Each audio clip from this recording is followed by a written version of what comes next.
Good evening, everyone. We'll start maybe in the next 2 minutes. Just wait in case others will still join us. Can you guys hear me properly? If you can indicate in the chat box. All right, that's good. It's good to know. Thank you. All right. While waiting, I'll be pasting a link where you can access the same presentation.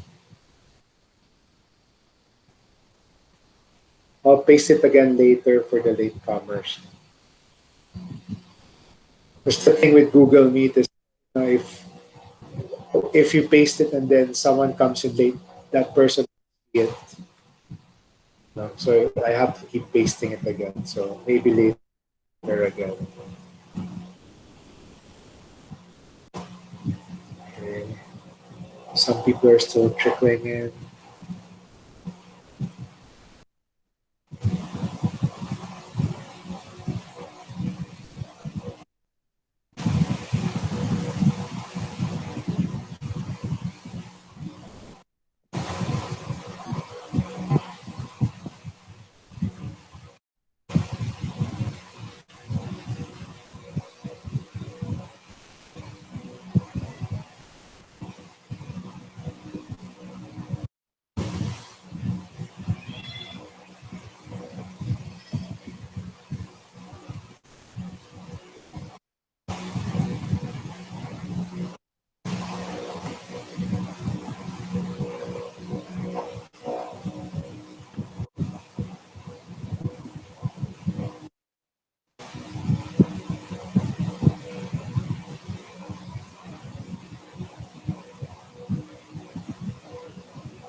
Okay, I think we can start now. Again, the I'll be pasting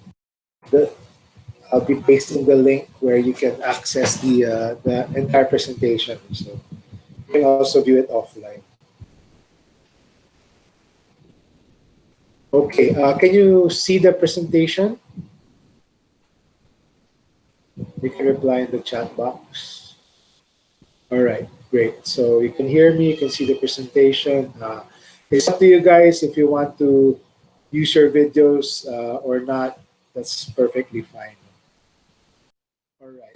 So let's start again. Good evening. This is section E. No, I'm handling two classes for SocSc13, and welcome. I know it would have been better to do this face to face in person, but it is what it is.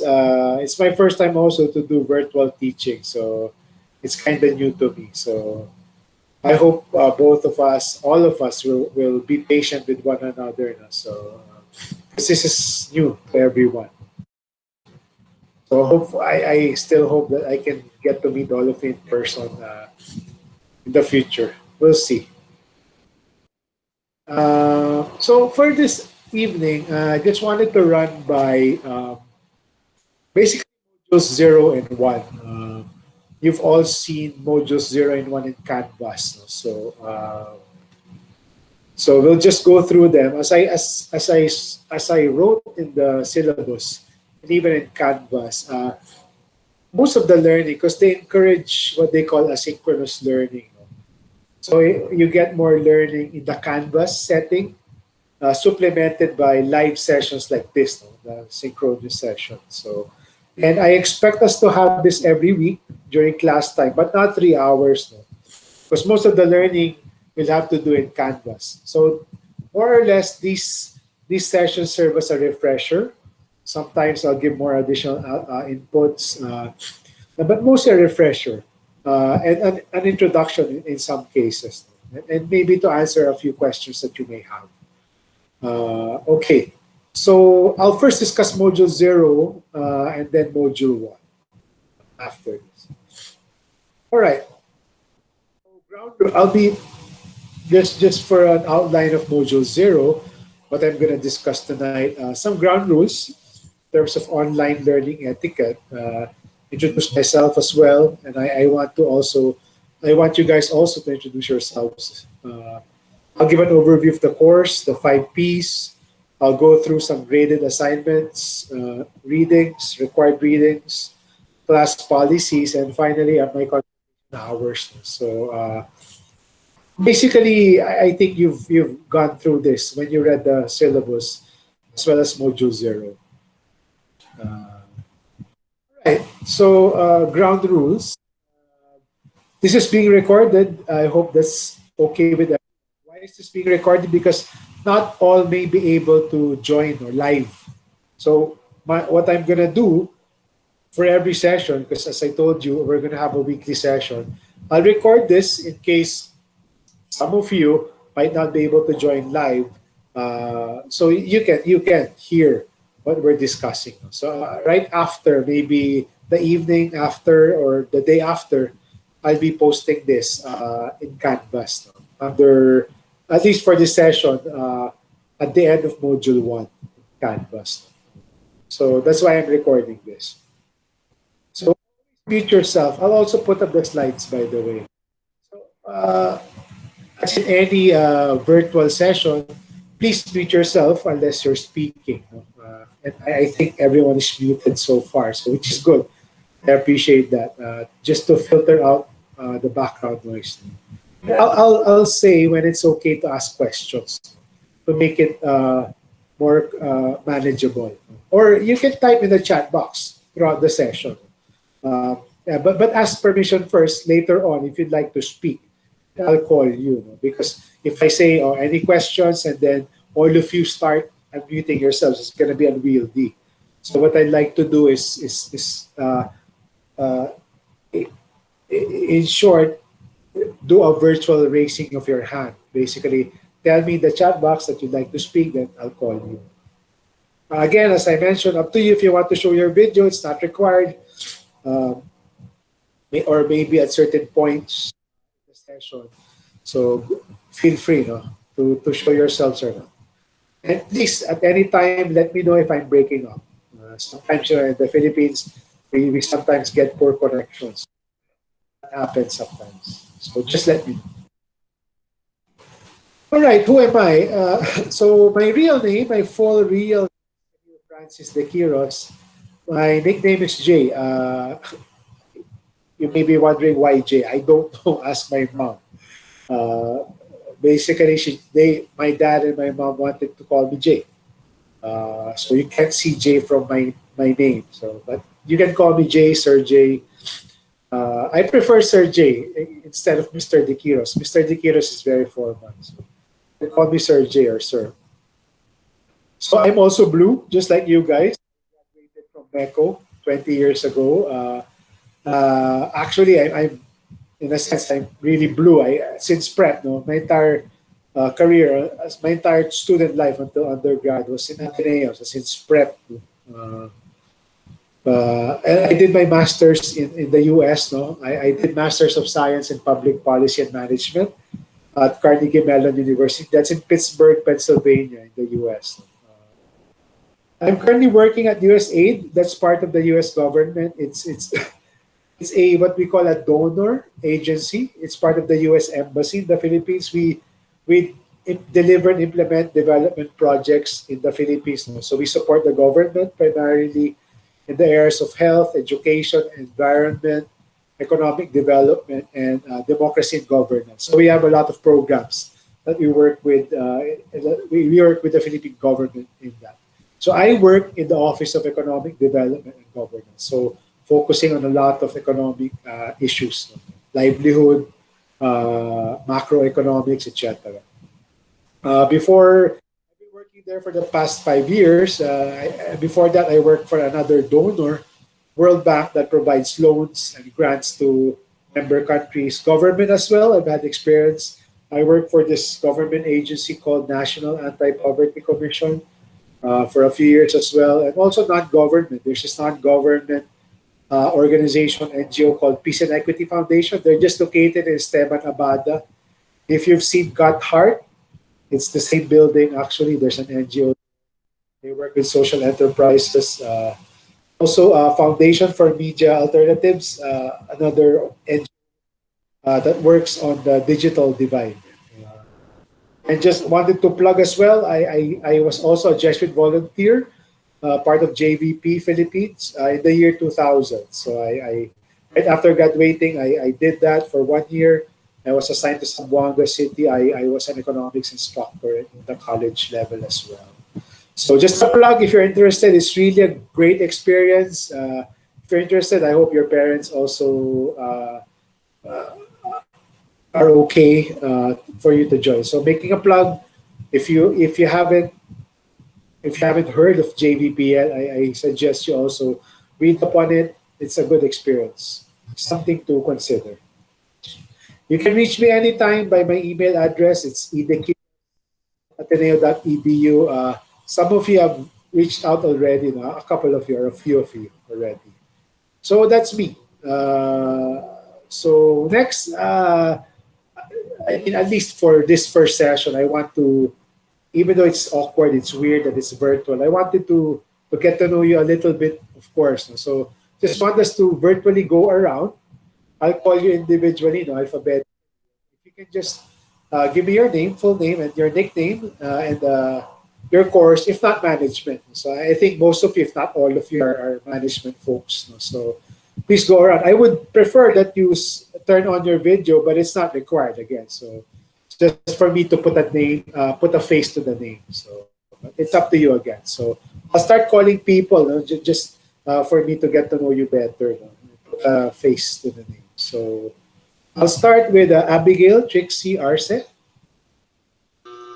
Hi, sir. I'm Abigail Trixie Ors. You can call me Gail, and I'm from ES Management. Thanks, Gail. Next, we have Andre Torres. Hi, sir. I'm Andre Gabriel Torres from previous management. Sorry, sir. Medyo walang video ngayon kasi, Okay lang. uh, yeah. Next time na lang, next time po. No worries. No pressure. Again, no pressure for anyone. Next is Anne-Doreen Chua. Hi, sir. My name is Anne, also from DS Management. Okay, nice to meet you, Anne. And Carlene Amil Lamasan. Hello. Hi, I'm Curleen Lamason. You can call me Curleen. I'm from 3BS Management. Okay, thank you, Carlene. Next, we have Carlos Torbella. Hi sir, I'm Carlos, 3BS Management po. Okay, thanks, Carlos. Next, we have Claire Kyla Manimbo. Hi, sir. My name is Claire Manimbo, but you can call me Claire, 3BS Management. Okay, thanks, Claire. Next is Danilo Vaquilar. Hi sir, I'm Danilo Vaquilar. You can call me Dan. 3BS Management din po. Okay, thanks, Dan. Next, we have Edric Jeremy T. Hi, sir. I'm Edric, and I'm also from 3BS Management. Okay, thanks. Okay. Next, we have Erica Beatriz Raagas. Hi, sir. I'm Erica Beatriz Giragas, also from 3BS Management. You can call me Erica. Okay, thanks, Erica. Next is Hermes Ong Chan. Hi, sir. I'm Hermes, also from Management. Okay, thank you. Next, we have Jeffrey Terrell Diang. Yes, sir. Hi, I'm Jeffrey Terrell Deang. You can call me either Terrell or Jeff. Either one works. Okay. Okay, thanks, Jeff. Next is Jenica Win Tan. Hi, sir. I'm Jenica Tan. You can call me Jen. And I'm also from TBS Management. Okay. Thanks, Jen. Next is Jericho Carlo Violago. Hi, sir. I'm Jericho Villago. My nickname is Jerry, and I'm also 3BS Management. Okay, thanks, Jerry. Next, we have Joaquin Miguel Te. Hi, sir. You can call me Miguel, and I'm also management. Thanks, Miguel. Next, we have John Calvin Serdanco. Hello, sir. My name is Calvin Serdanco, and you can call me Calvin. Okay, great. Thanks, Calvin. Next, we have Jose Carlo Enriquez. Hi, sir. I'm Jose Carlo Enriquez. You can call me Jigger, just like you, it's not in my full name. All right. Thanks, Jigger. Next is Joseph Gabriel Tiamson. Hi, sir. You can call me Gab. I'm also from management, third year. Okay, thanks, Gab. Next is Jael Denise. Hi, sir. You can call me Jael, and I'm from 3BS Management. Okay, thanks, Jael. Next is Kenshin Lei. Hello, sir. You can call me Kenshin. I'm also from management. Okay, thanks, Kenshin. Next is Lance Joseph Lim. Hi, sir. My name is Lance Lim. You can call me Lance. I'm from previous management. Okay, thanks, Lance. Next, Luis Antonio Bautista. Hi, sir. You can call me Luis, and I'm from management also. Okay, thanks, Luis. Next, we have another Luis Gabriel Campos.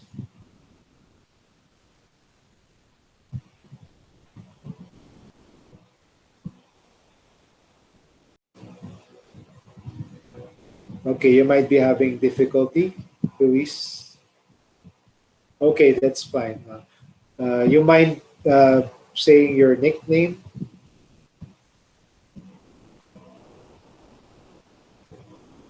Gabi, okay. Sige, thanks, Gabi.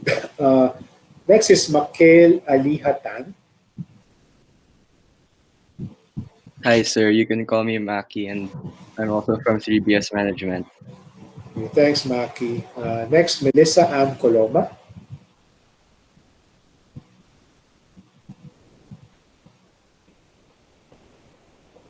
You might also be experiencing audio issues, no, Melissa?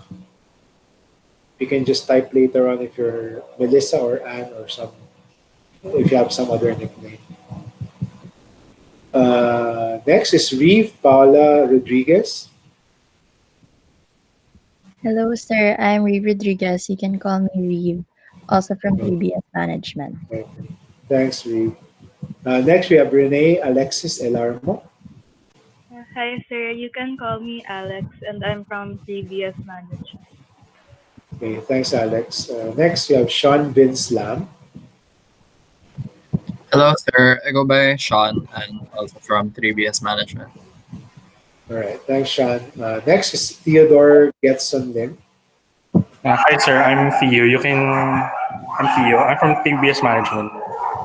Okay, thanks, Theo. And last but not the least, Yvonne Bernadette Garcia. Hi, sir. I'm Yvonne Garcia. You can call me Yvonne, and I'm also from 3BS Management. Okay, thanks, Yvonne. All right. And thanks, Mia Coloma, for texting, for putting your nickname in the chat. All right, so continuing, it's an introduction. You probably all read this in module 0 or in the syllabus. No? So throughout this course, it's a short quarter. No? Initially, this was supposed to be one semester, but they shortened it to 1 quarter. So that's why, sorry if the time is quite short to discuss all of this. So I hope you bear with me as well. So we'll go through 5 things. No? So problems, as you've probably finished already, doing in module 1. So we'll discuss problems, development challenges, and then after that, we'll actually go through some metrics, some parameters, and how do you actually define and describe these challenges that we're going to be going through in module 1. And then later on in Module 3, we'll go through some classical and more modern theories and models on how economists and some researchers posit how we can develop and progress faster, better, and more sustainable. So we'll spend some time there. Module 4, policies. Of course, once you learn about models, no, the next important thing is what are the policies and programs that government has in terms of different sectors to support development. So we'll go through 4 very important, and most of these are actually controversial in nature. So one is agriculture, agrarian reform, where most of the poor are actually. Fiscal taxation, no? I mean, that's another very controversial topic. Population demography, again, controversial, especially as a Catholic country. And specific to JG Song classes, we'll be going through some policies to help develop the small and medium enterprise sector.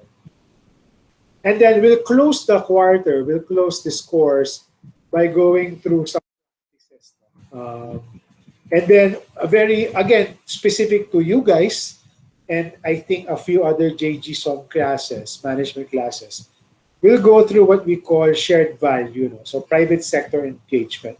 I gave you a little taste of that in Module 1, no? When we ended the session, the topic on SDG. So what really is the role of the private sector? So we'll elaborate further what we mean by the private sector contributing or stepping up.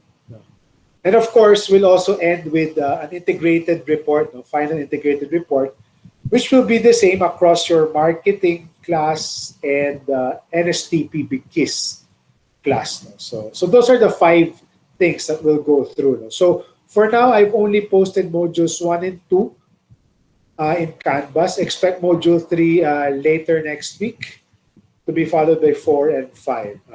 I'm still putting in the finishing touches for these things. All right, so I think most of you will be interested in this next slide. No? So the graded work. No? So just 4 things. No? We'll try to keep this light. And to the extent possible, what I really like is critical thinking, analysis, and applied work. So most of the assignments you'll have will be applied work based on real cases, real data, and real policies. So first is online discussions. So I'm not talking about the synchronous session. I'm talking about the discussion boards. And I've seen that there's a good buzz going on in the online discussion. So feel free, just keep them coming. I like what I see so far. So really good. No? So keep that up. So most of the 20% will be based on your participation there in the discussion boards in Canvas. The individual paper, that's an assignment to cover both module 1 and 2. No? So I think that's June, September 27. No? That will account for 25% of your grade. And then after module 4, there's a group report. I'll be posting the guidelines for that later on. But basically, it will be critiquing certain policies that government has right now, based on the 4 sectors that I identified earlier. So that will account for 25%.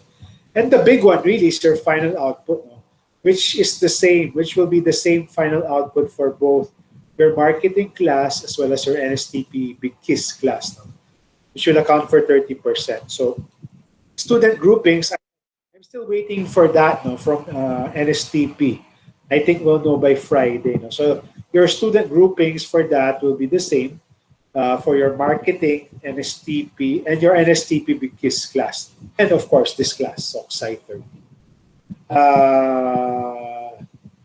And again, I don't know yet. I'm still thinking whether it's going to be the same grouping for the group minor report and the final one. Most likely not. So, but stay tuned. I'm still finalizing the guidelines for that group minor report. So the first important one that's coming up is the September 27th deadline after Module 1, covering both Module 1, after Module 2, covering Module 1 and 2. All right. Next required readings. You've seen the link. I'm planning to put this on e-reserve. I haven't succeeded yet, but you have the link. You have the Google Drive link to that. All of you probably downloaded that already, so it doesn't make sense for me to switch it to e-reserve, but I may still do it. It's moot anyway. And other required readings are actually indicated in both the syllabus as well as the individual Canvas pages. So for example, in each page in Canvas, sometimes I'll point you to an article. So to the extent possible, I try to keep, except for Todaro, the articles I post on Canvas, they're kind of short and sweet. So I like to do it like that. So not to put too much burden on you guys. All right. In terms of policies, just to emphasize what's written in the syllabus. So we'll be using Canvas as learning management system. I think most of you have started using it. It's also my first time to use it as a teacher. So we're in the same boat. We're still in a learning curve. So please be patient as well with me. Let me know if you have issues as well. But the administration has said if you have any issues, especially poor internet connection, if you want low bandwidth versions or what they call portable learning packets, you can contact LS1. There's a link there. And you can also contact them for other concerns, so like administrative, enrollment, and financial concerns as well. So I think it's a one-stop shop for student concerns. So familiarize yourself with that. Obviously, in the handbook, as you know, cyberbullying, just like any kind of bullying, it's just virtual. Cyberbullying will never be tolerated. So please always remember proper posting etiquette, please. I like what I've seen so far. You guys have been so polite. Again, it doesn't mean you have to agree with everyone all the time. No, you feel free to disagree with other people. The point is you can disagree without being disagreeable, diba? So feel free to argue and debate, but do so respectfully.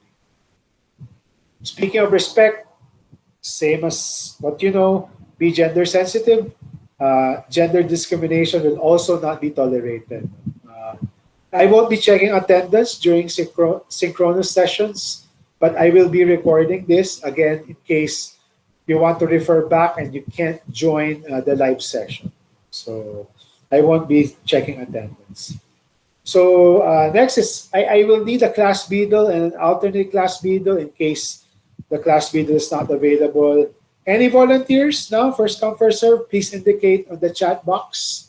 What are your tasks? Basically, it's a liaison between the entire class as well as certain minor tasks. Now, remind me to record if I forget.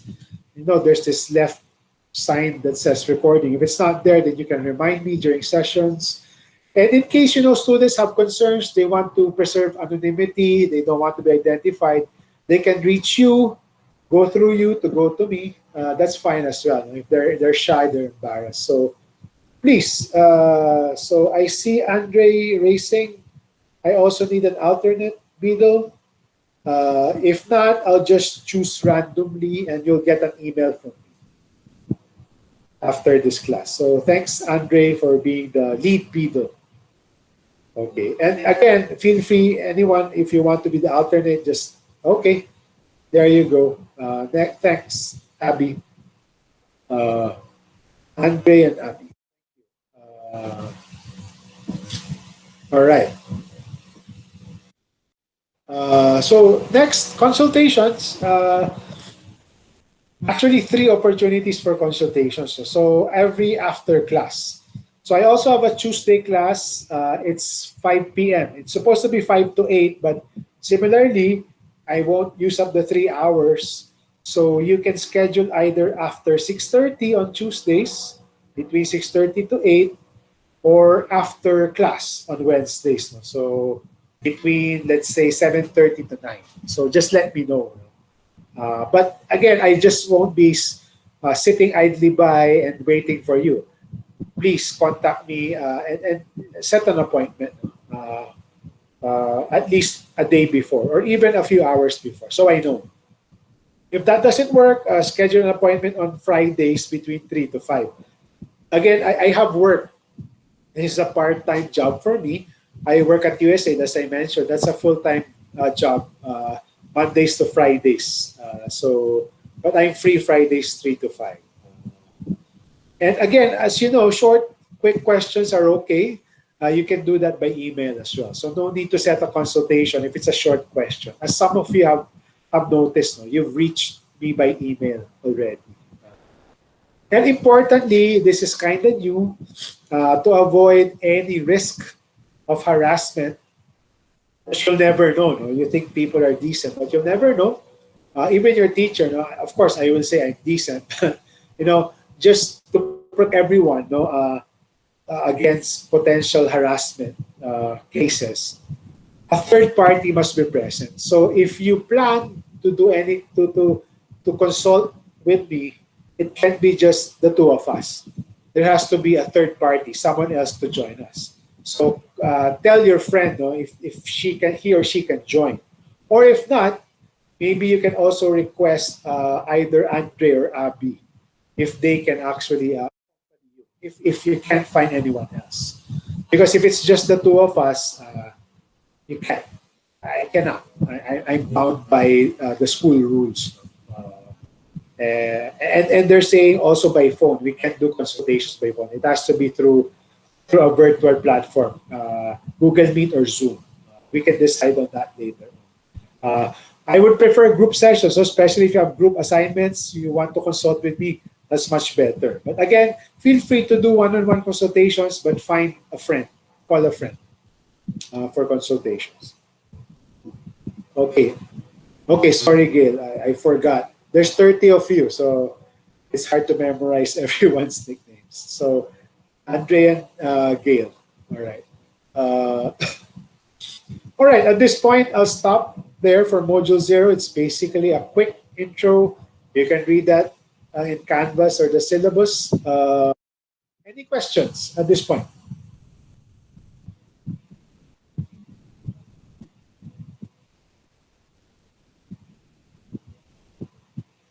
All right. Moving on. How we get to the substance now. So if you saw in Module 0, in the intro piece in Canvas, I provided some sort of a pacing guide. No? Again, this is a short quarter, no? So we wanted to pack as much as possible without overly burdening you guys. No? So ganon. So I put a pacing guide. It's a suggested pace. No? So feel free to go through the modules in your own pace. But I will be kind of strict when it comes to homework. So the first one I think is September 27. You have up to 11:59 p.m. But please do let me know beforehand if you're really having internet connections. You can submit assignments. So read at your own pace, go through it at your own pace, but be mindful of the graded assignments because again, it will affect your grades. So I'll go through the same outline as in the Canvas module for Module 1. So, but for this class, I think I have additional inputs and good examples that are not in Canvas towards the end. So this serves as a refresher for those of you who joined this section late. I remember a couple of you joining just a few days ago, just yesterday. I hope you can catch up. No? So I sent you some video links before you were able to log in Canvas. I hope that helps. But it's good, no? Even if I sent you the videos, would be good to log into Canvas so you know the general flow. So we'll go through the different phases of Module 1. All right, so development challenges. So as you saw the introductory videos, obviously in the world there's still a lot of poverty.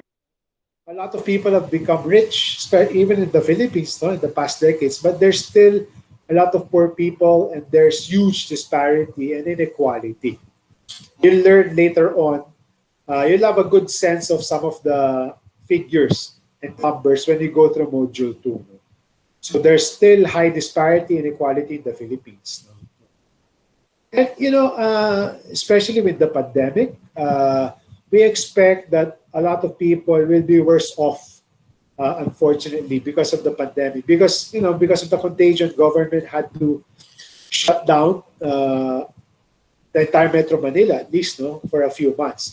Now it's starting to open up. But still, because of the lockdown, we've had super high, the highest unemployment rates ever at 17.7%. The highest also economic contraction, GDP went down in quarter two by 16.7%, if I remember correctly. So it's really bad. No? So we were getting better, as you see in the SDGs, but because of the pandemic, we might see issues again, especially with regards to poverty and jobs and other indicators as well. So you also saw, if you run through the what is development economics? No, it's basically, if you see in Todaro, this is lifted directly from Todaro. It's a study of how economies are transformed from stagnation to growth, and from low income to high income status, and overcome problems of absolute poverty. So this course really is more about development than economics. So just in summary, no, always remember, no, I like to use analogies. No? In this course, I'll use a lot of analogies. So think of the economy, Philippine economy, as a giant pie, pizza pie, a cake, buko pie, whatnot. Kung anong gusto nyong pie. It depends on you guys. So think of it as a pie. Basically, what development economics is all about, or development really is, how do you grow that pie? How do you make the pie bigger? And then how do you, in such a way that, how do you grow the pie and yet more people benefit from the bigger pie? It's not so much that you just want to stop at growing the pie. It's also you want more people to benefit from that growth. So always remember that analogy. No? That's basically the essence of development economics and development in general. Development is broader. We have a next slide for that. So again, this course is more about development and economics, and you guys are not economics majors. No? So my tip is, if you're not comfortable in statistics and math, no, don't sweat the math. It's okay. You see in Todaro, because it's an economics textbook, no, you'll see a lot of equations, statistical equations, some math there, even in some of the articles. My tip, because you guys are not math majors, economics majors, if you're not comfortable, don't sweat the math. What I expect from you is you understand what it's trying to say. Not necessarily understand or remember how to do the equations yourselves, but understand what they're saying in a nutshell. But feel free, no? Of course, if you guys know management majors, you're also good at numbers. Feel free to geek out as well. If you really are interested in the numbers, by all means, go ahead.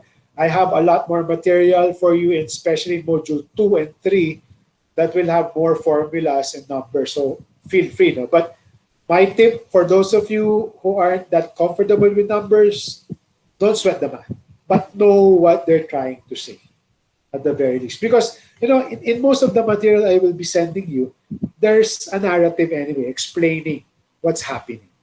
So I expect you to know that, not necessarily the equations. So don't sweat the math, but feel free to geek out if you want to. All right.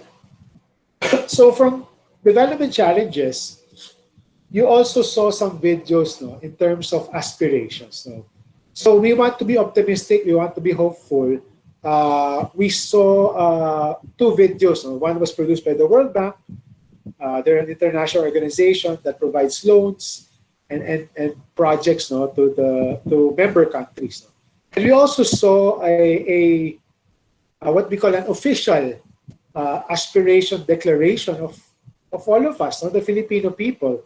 They did a lot of surveys, I think a few years back, some group discussions, they call it FGDs, focus group discussions, to basically just ask people, so what do you want by 2040 in the medium to long term? So basically in the 2040, they basically want three major things. And this will resonate well when you remember SDGs. So they want three things. Matatag, basically strong. They want to be resilient people. Their families to be resilient from shocks, just like the pandemic, for example. They want to live comfortable lives, maginhawa, and panatag, secure, secure from violence, secure from other calamities as well. So if you want to read, it's a stable, comfortable lifestyle. They want to have enough for daily needs and more, and unexpected expenses for the rainy day. And they want to plan and prepare for their kids' future. So they want their place of their own, they're secure in their house, freedom to go, are protected, and it's a clean, efficient, and fair government. So it's an aspiration. And basically, this is what development is all about. We want people to have, just think that development is synonymous to well-being. You want people to have good quality of life. That is development in summary. All right. In module 1 also, you saw I think it was a 6 or 7 minute video where we tried to distinguish between economic development versus economic growth. So before, traditionally when they say, let's develop our economy, they only meant one thing: high rates of economic growth. So what is economic growth? I think I added a link in case you needed a refresher in your Econ 102 or 101. So, the economy is measured by total economic output, which is either GDP or GNP, gross domestic product or gross national product. But you don't have to deal with those terms if you forgot about them. Just think it's the total economic output.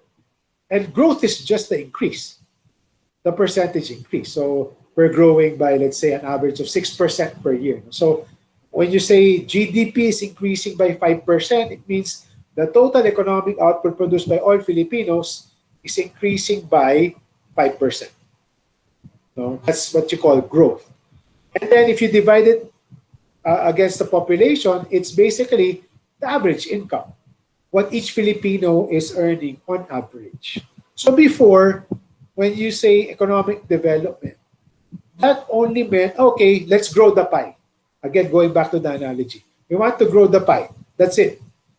So that on average, all the people will have more. But now, there's been a paradigm shift in the last 2 decades or so. That economic development, really development, covers the overall quality of life or standard of living. So the economic output, economic growth, or economic output is only one component of development, one of many. It is necessary because without any income, if the country is not growing economically, it's not generating money, it won't have resources to address other things that would improve the quality of life. So it is a necessary component, but it is not the be-all and end-all of economic development. It's only a single element of economic development. That's why if you see the SDGs or the MDGs, there's a lot of other things. And going back, the earlier slide, it's all about that. It's overall well-being. And of course, economic growth, again, is a necessary but insufficient or only a single element of economic development. All right, and then next, you've heard, you've seen the video of Dr. Jeffrey Sachs, a well-renowned person, economist. He used to be a consultant for the United Nations. He's now, I think, heading the Sustainability Institute or something in Columbia University in New York. So again, part of development. So before, traditionally it was okay. The attention was, let's just grow the economy. We don't care. Do everything. No. And then people were saying, no, it's not the be all and end all. You have to also address different things. Aside from growing, generating more money, you need to address health, education, housing, basic utilities, etc. And then there's one more thing, no? If you want to keep developing, you cannot forget about the future. No? So I really like this cartoon. No? So you see here, basically, you can grow as much as you want. No? For example, if the Philippines said, okay, we want to earn money by cutting all the forests and then selling them, selling the timber, selling the wood outside, will generate more income, definitely. But then you lose all the animals in the forest and everything else. So that what happens to the next generations. So that's why nowadays it's not just about economic growth, it's not just about economic development, but it's more about sustainable development. So in simple terms, sustainable development is development that meets the needs of the present, but without compromising the ability of future generations to meet their own needs. So it's not just thinking of whatever so that the country can or communities can grow rich. It's also do no harm. Make sure that there's stuff left for your generation, for your kids' generation eventually. Because if we destroy the environment, then what happens? I'm sure some of you, most of you have watched The Inconvenient Truth. No?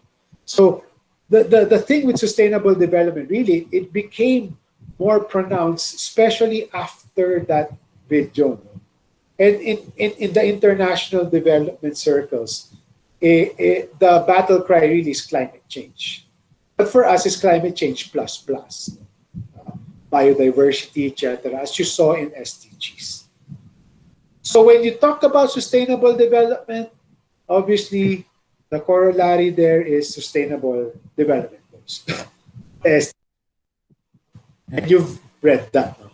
So just to give a background, and again, this is what I was trying to discuss, what I was trying to say na there is now renewed emphasis on the sustainability piece. Because the precursor to the SDGs was the MDGs, the Millennium Development Goals. Why Millennium? Because the MDGs were crafted, were developed in the year 2000. It was basically member countries agreeing to meet certain goals by 2015. So right before 2015 started, member countries revisited. So 2015 is coming up. What will be our next set of goals? So if you watch the video comparing MDGs to SDGs, you'll see a renewed emphasis on the sustainability piece.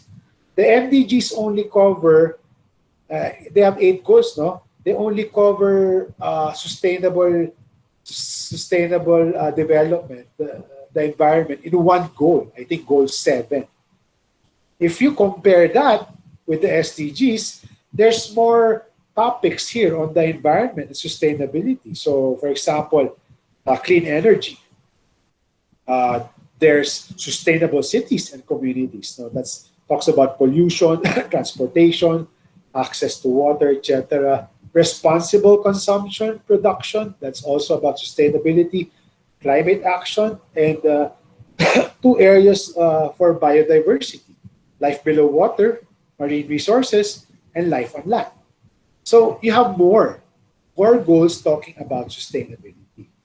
So in short, there's 17 goals and 231 indicators talking about metrics when we go to module 2. And that is actually, this is an additional input. No? I didn't talk about this in Canvas in module 1. That's one of the criticisms of the SDGs. No? It's too many goals, too many indicators to track. So the question is, if you're a government, so you're the Duterte administration or you're President Trump, which do you prioritize? There's 17 of them. How can I do all in a perfect world? You can do all of these. And there are 231 indicators. So imagine you assign the Philippine Statistical Authority, who's the main statistical agency, to track 231 indicators. And that entails resources, people, tracking them. So that's one of the criticisms. It because there's too many priorities, then there is no priority. Diba? If you have, let's say, if you have like a task sheet, no, a to-do list every day, and you indicate all of them as urgent, then which among them are urgent? So that's one of the main criticisms. And it's so many indicators. It makes it cumbersome, especially for developing countries like us. It's too cumbersome, it's too burdensome. So that's the SDGs. So I just wanted to flash this. No, you've probably clicked on this in the SDG tracker. No, there's a good PDF that summarizes our performance at present based on the 2020 report of UN. So we're doing good in certain aspects. No, poverty, again, mind you, before the pandemic, our poverty rates were actually going down. Inequality wasn't, no, but it was good. No? Climate action, they said we were on track, so that's also good. No? And a lot of improvements, no, hunger, well-being, clean water, etc. So some improvements, but I wanted to focus now, since we're on the topic of problems. No, Module 1 is about problems and challenges. On problematic areas. So this is just a summary slide, no, on problematic areas that are either stagnating or deteriorating or decreasing. So goal 2, hunger, stunting, wasting is an issue. And it's not just because kawawa sila, no, they're malnourished. No, it's not just because out of pity, no. It has long-term implications. If a lot of people, if a significant share of the population are actually malnourished, they're stunted, they're short or they're thin, that has impacts on their mental capacity moving forward. So what will happen in the long term? You have people who've had limited mental capacity. That will have long-term implications on the country's productivity, on education, etc., and productivity. And in terms of health, there's an increasing prevalence of non-communicable diseases. These are what we call the lifestyle diseases. No? High blood, kidney, renal failure, etc. So because it's not necessarily because of contagion, but it's our lifestyle. No? More sedentary lifestyle. We sit down the whole day on our computers. We don't really go out as much, especially this pandemic. Increasing TB rates. Life expectancy, it hasn't really gone down, but it hasn't really been going up. It has sort of plateaued. No? And one problematic thing also is teenage pregnancy. That's been increasing in the past years. In terms of education, enrollment, no, completion rates, it's been going down, which is problematic. No? Before in Southeast Asia, we were one of the top countries, no? But now we're going down. And that's a red flag. Next is gender, no. In Southeast Asia, we're number 1 in terms of gender equality, but there's still problems in terms of females in the labor force, female population working. In terms of energy, still, while we're improving moderately, still we need to bring down CO2 emissions. Private cars, PUVs, etc. For decent work and economic growth, financial inclusion, a lot of the poor still don't have financial accounts. No bank accounts. We take this for granted, but a lot of poor still don't have any formal financial institution that they have accounts with. So for us, we take it for granted. In terms of innovation, we're not too great when it comes to patents and publications, which is a measure of innovation. And we'll go to that when we go into module 3, because you need uh, a lot of people with, finishing science, technology, engineering courses to be able to be innovative. And technology will also propel a country's development and growth. So module 3, stay tuned for that. Cities, there's still problems with access to water. No, even in Metro Manila, there's water access issues. Manila Water, Manila, and more so if you go outside Manila. Public transport is still poor, really bad. No? And, it's funny. You go to a developed country, rich people ride the subway or ride the MRT, their version of an MRT. So us, it's not great. No? So marine resources and land, there's lack of biodiversity protection as well, overfishing, species survival is also questionable. And lastly, in justice, no, there's corruption and security as well. No? So some peace and order issues also.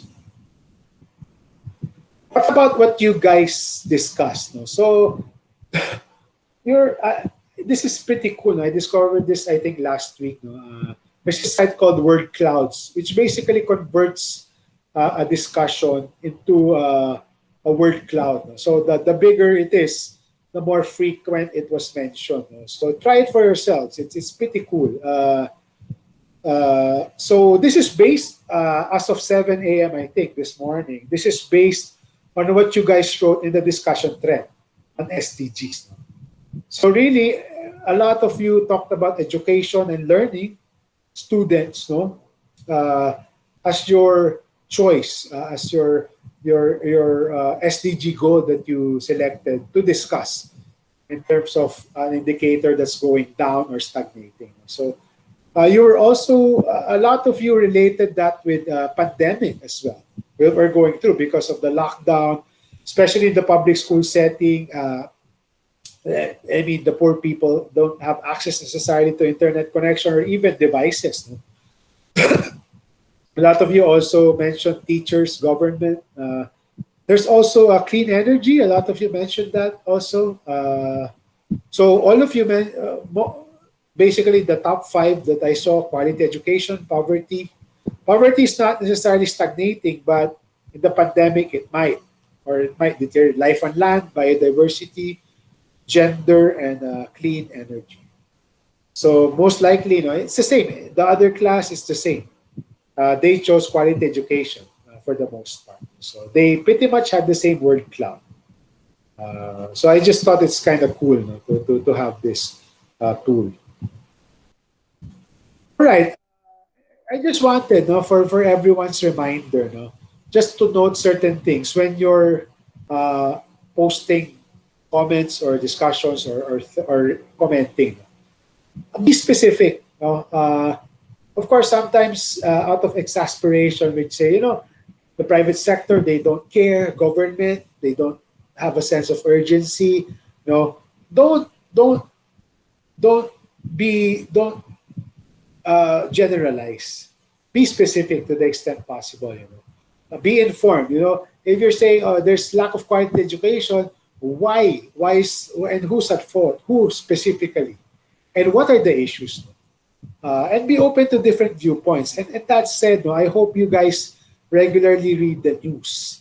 And I like you to be open-minded in the sense that you avoid reading only one source.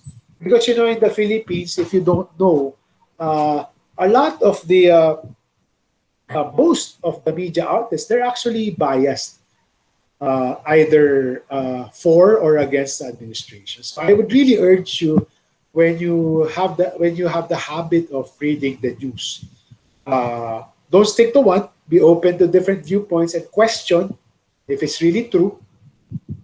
So, for example, if you want a newspaper that's really strongly biased for the government, Manila Times and Daily Tribune. I'm not telling you to avoid those. I'm just telling you that, be cognizant that they might be pro-government. So, okay, you can read them, but also read other sources. On the other end, there's Rappler. Rappler tends to be sensationalist and anti-government for the most part. So also keep that in mind. You want to temper that, whatever you read in Rappler, with other sources. So it's all about balance. So me personally, if you ask me for general news, I like Manila Bulletin. It's, mind you, it's really boring because it's not sensationalist. It's boring, but it's the most objective. And for economic news, business news.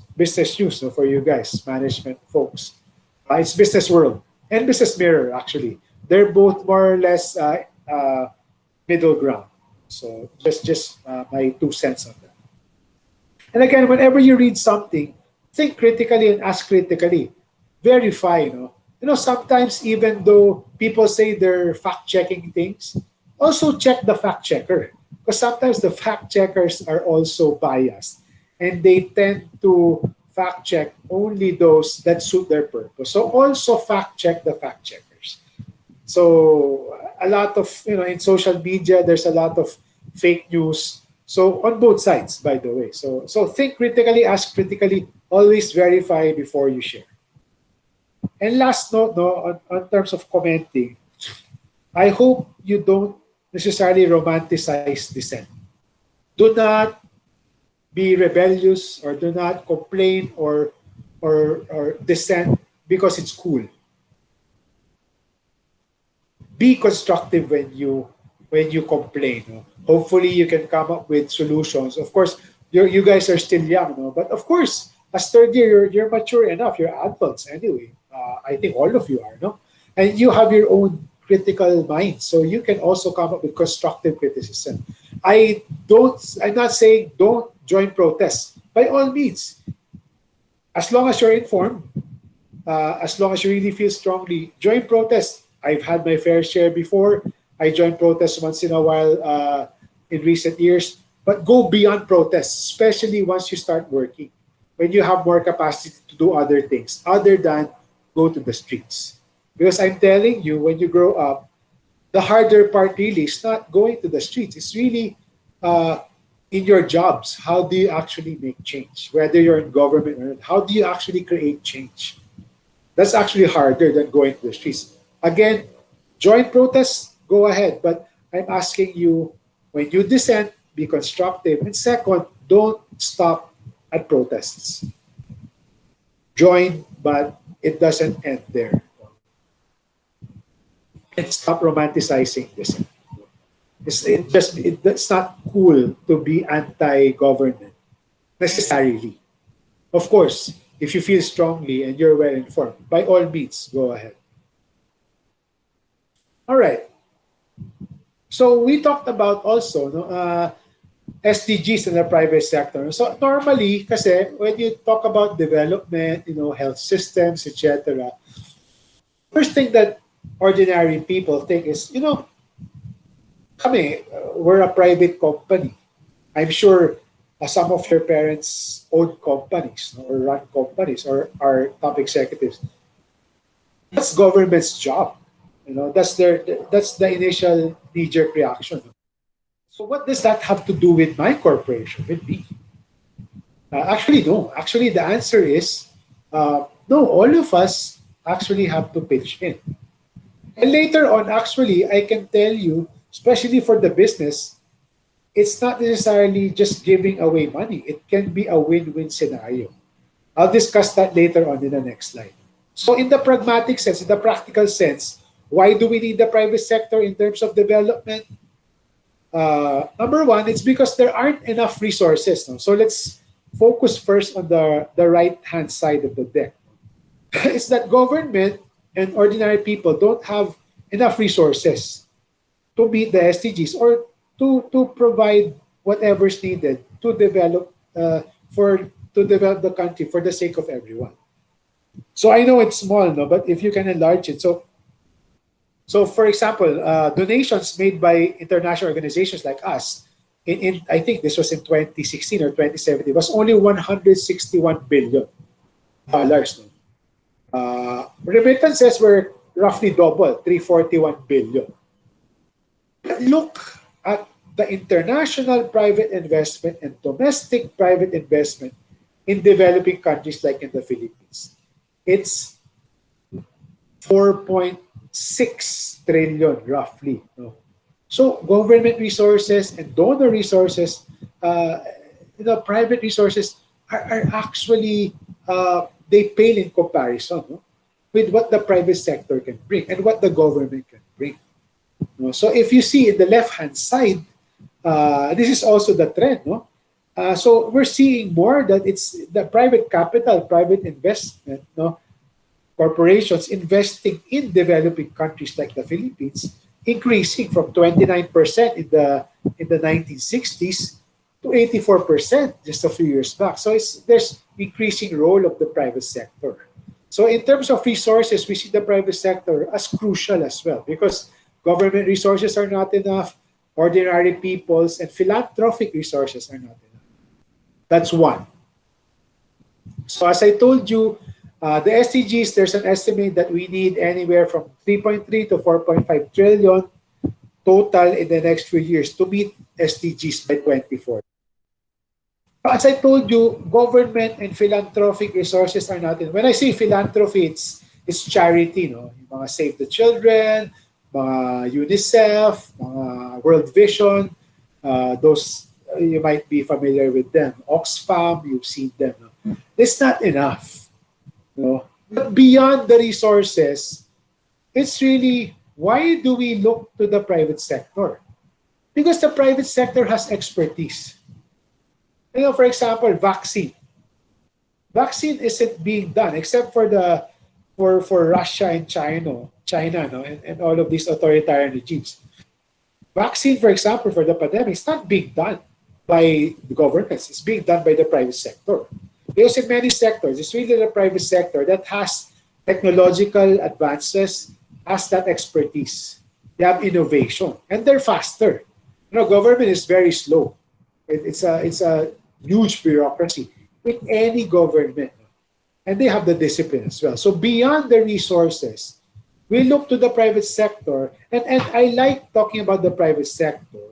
Now, I'm not sure they're talking about this in other SocSci courses. I wanted to include this specifically because you guys are management students. I would surmise that at least 75% of you guys will either be working for large national corporations or multinationals eventually, or will be running your parents' businesses, or will be setting up your own startups or eventually medium-sized businesses eventually. So private sector has expertise that it can bring aside from the money. And again, mind you, a lot of people, especially those that are more left-oriented or extreme left, they see profit. Profit is not necessarily bad. In many cases, it's really that profit motive that makes corporations thrive, and it makes development sustainable. So, for example, if it were not for the profit motive, all of these private sector folks won't be competing to produce the first vaccine. There's nothing wrong with profit. That's also a good incentive. Life is all about incentives. Even you guys, you have your own, you respond to your own incentives. And profit ensures sustainability. If you compare a private sector that's profit oriented versus an NGO that provides resources, the former is more sustainable. Because, for example, if I'm, let's say, Save the Children, I run out of money because it's basically just giving money. If I run out of money, that's it. But if I'm the private sector, I'm making money, any of my interventions will be more sustainable.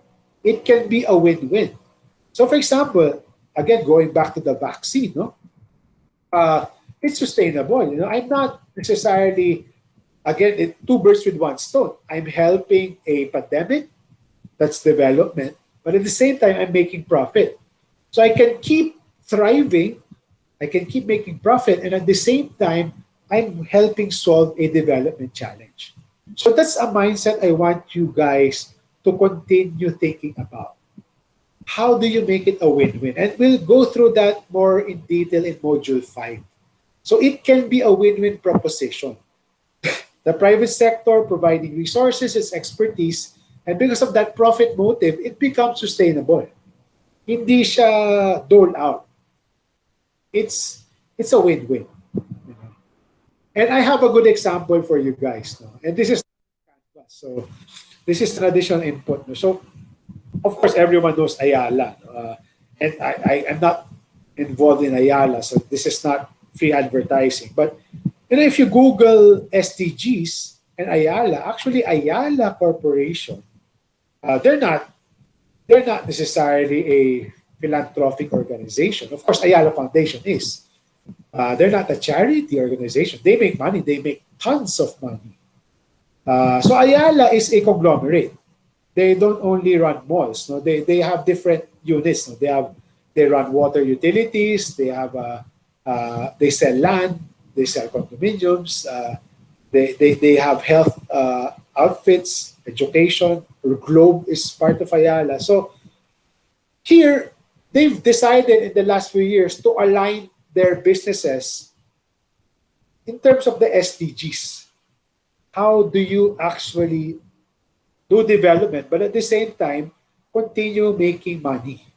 So again, it's not bad. No? So they're saying, so for example, how do you marry development and profit? So, their expertise, they're making money while distributing water, addressing water access issues. So Manila Water, for example. They're into education now. So they're solving education, access to education issues, but they're making money at the same time. No? Globe, they're solving digital issues. They're making money as well. So it can be a win-win proposition. And it's more sustainable because they make money at the same time. They don't run out of money because whenever they address a development need, they also get profit that can be brought back to their business. The only philanthropic, the only charity outfit they have is Ayala Foundation. And that foundation, it's basically just donating money. They have projects. No? So that's the only one. But the other units, it's a win-win. No? They solve development needs, help contribute to addressing development challenges, but at the same time make money. So that's the mindset I want you to remember, especially when you are older, no? In the next 5, 10 years when you're working. How can you marry profit with development? Because it can be done. And in many ways, it's more sustainable. Now, I saw that a lot of you keep mentioning CSR. Corporate social responsibility, that's good. But corporate social responsibility lacks the profit side. The problem with that is it's not necessarily sustainable. It's charity. All I'm saying is, if you want a more sustainable path, you can marry profit and business. But of course, there's also a role for charity. If feeding programs, etc., providing, building school classrooms, there's a place for that, definitely, because government resources are not enough. But all I'm saying is, for other needs, you can marry development and profit. So I'm challenging you later on in your lives, in your careers, to marry, go beyond CSR and see how you can help address development challenges without sacrificing necessarily profit. Diba? Lastly, module 1 with this, no?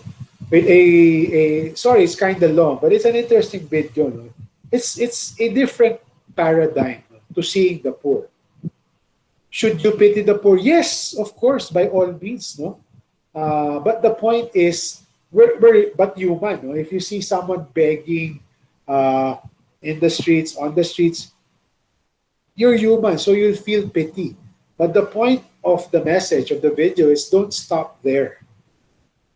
Don't see them as helpless, because the poor, actually, even though they're poor, you go around the Philippines, they actually have resources and they have assets, as you saw in the video. No? And they sometimes have the solutions in mind. Sometimes they just need a little help or a little push. And the risk really, uh, if you ask sociologists about this, the risk really is if you see them, if you stop at pity, then you see, you can see yourself as more powerful than them. No? There's that power imbalance because I'm a donor, no, I'm better or higher than you, and you're just, you're just receiving things from me. Even in terms of dynamics among your classmates, no, if you're the one who's very smart and you're sort of always uh, letting your classmates copy your notes, you feel more powerful than them. No? So automatically, when you see them as a beer recipient, then there's that power imbalance, and that's not good because that can foster what we call a messianic trap. Feeling that you're a messiah, you're a savior, that you're going to save them. That's a wrong paradigm. What the paradigm, the more healthy paradigm, the better paradigm is they have resources. How can we help them help themselves? No. Eventually, you'll learn more probably in your NSTP because class. Avoid that. No, so again, they have the means also. Sometimes they just need a little push, little catalytic intervention from us. No? Again, so that's a better paradigm. So the better paradigm, two things: how do we empower them, the poor, to use what they have? How do we develop solutions that go beyond doleouts?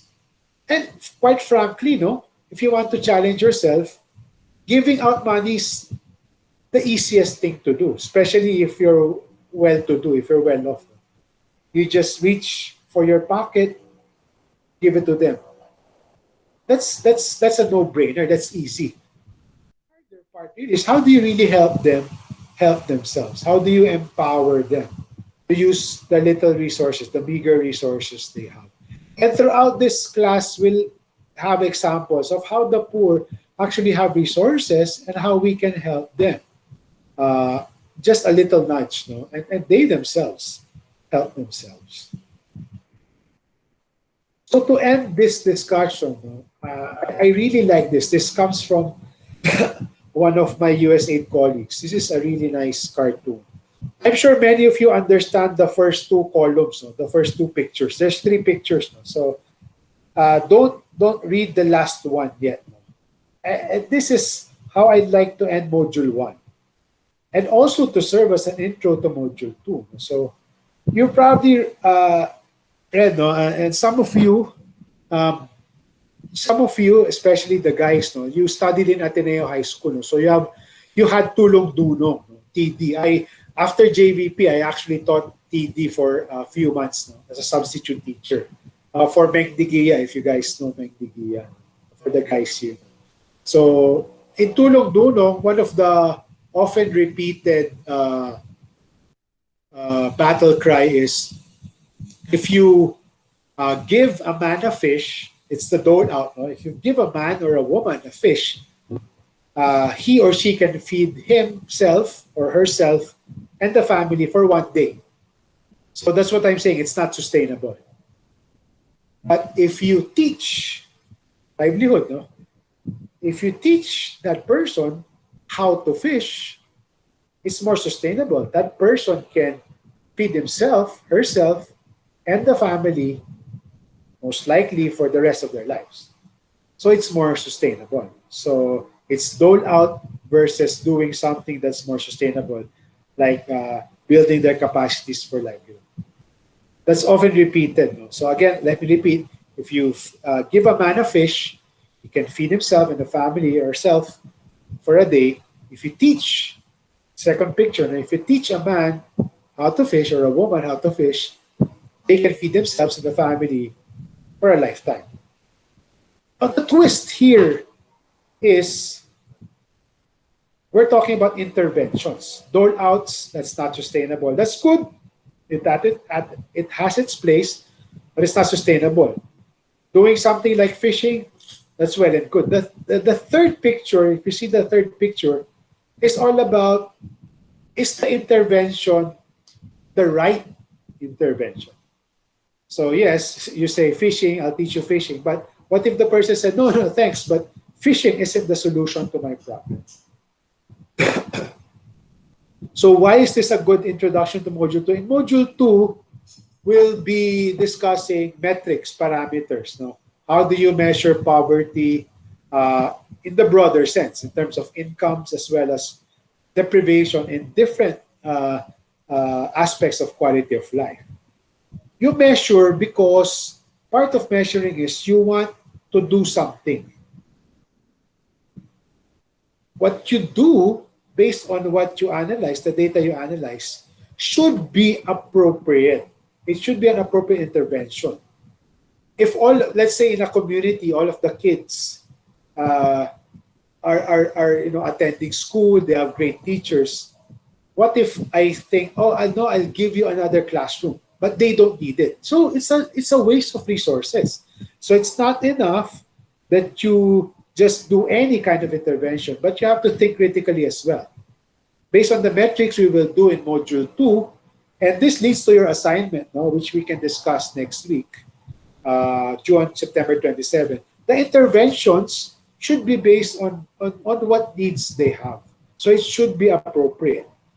Dole out is good. Just to recap, dole out is good, but it's not sustainable. Doing something that's sustainable is good, but make sure, the third picture, make sure it's the appropriate intervention. That will really help them. So I end my discussion there. So at this point, I'm open for questions. We have some time. Please, if you want to speak, feel free to speak, but let me know first in the chat box, and I'll call you. Or alternatively, you can also type your question in the chat box. So I'm open to that. So any questions from anyone? Module 0 or Module 1? I hope I didn't bore you. I hope it was interesting enough. But again, to keep you guys interested in the course, really, I plan to do a lot of applied stuff. So theory is fine, but I really want us to be grounded, to give you guys a lot of real life examples. And that's how we really learn, to keep you guys engaged. So I hope that's okay with you guys. And feel free, through the Beadle or by emailing me, tell me your concerns. And if you want to tell me, suggest improvements, by all means also. Of course, I don't necessarily have to agree with all of your suggestions, but feel free also to give suggestions. Any questions? The floor is open. Is this a shy group? Okay. Okay, so from Jericho. What's your nickname again, Jericho? Jerry, Jerry, no? sir. Jerry, yeah. Okay, Jerry.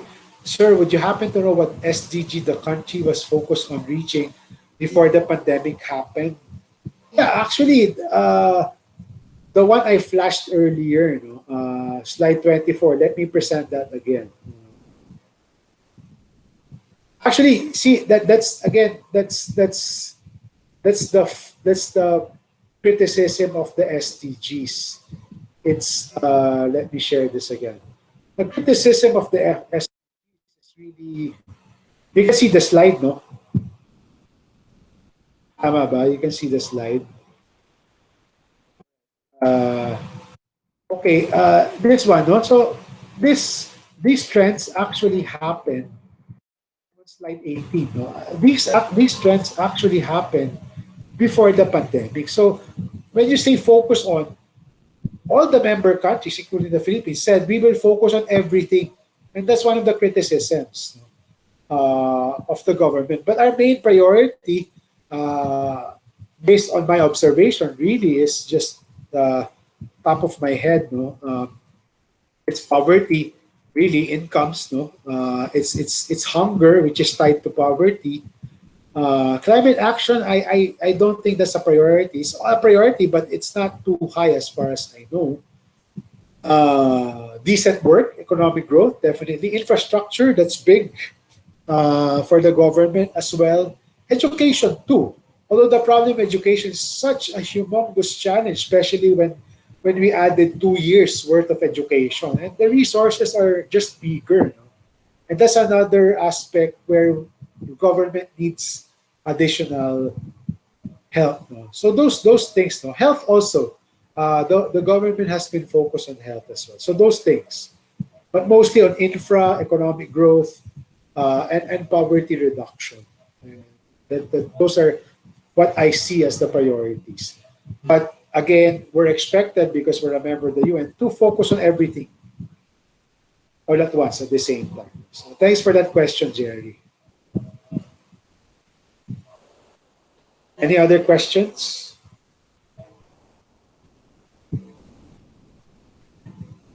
Going. All right, that's fine. No? I mean, I didn't expect any questions, but you can email me or consult with me if you have questions. Again, sorry I couldn't meet you face to face. Such a pity. It's the first time for me. At least I sort of saw some of you, so it's as if I'm talking to people. This is kind of new to me. Again, I hope in the future we can see each other in person, but it is what it is. So I hope I didn't bore you too much, and I hope you like the videos. And I keep promising that you'll have more videos, no? more multimedia in the next few modules as well. Again, I hope you start module 2 in the coming days. It's going to be more technical. It's going to be probably more material to be digested, but it's more interesting. It's really interesting. It gets into a lot of the technical aspects of development. So I hope you like module 2. All right, no more questions, huh? So again, as I mentioned, I'll post this on Canvas right after module 1. And I'll also post there the link to the deck that I used. All right, so see you guys next Wednesday. For those of you who plan to join, same time. Again, take note of my consultation hours. We'll discuss module 2. Mostly a recap, just like what we did, because I expect you guys to learn already from Canvas. Then you might have questions on the assignment as well. So I hope you like the assignment, by the way. It's really applied. So with that, I won't take more of your time. I hope you guys have a good dinner. Have a good evening. I'll see you then. Bye-bye. Thank you, sir. Thank you, sir. Thank you, sir. Have a good evening also. Thank you, sir. Thank you. Sir. Thank you, sir. Thank you, sir.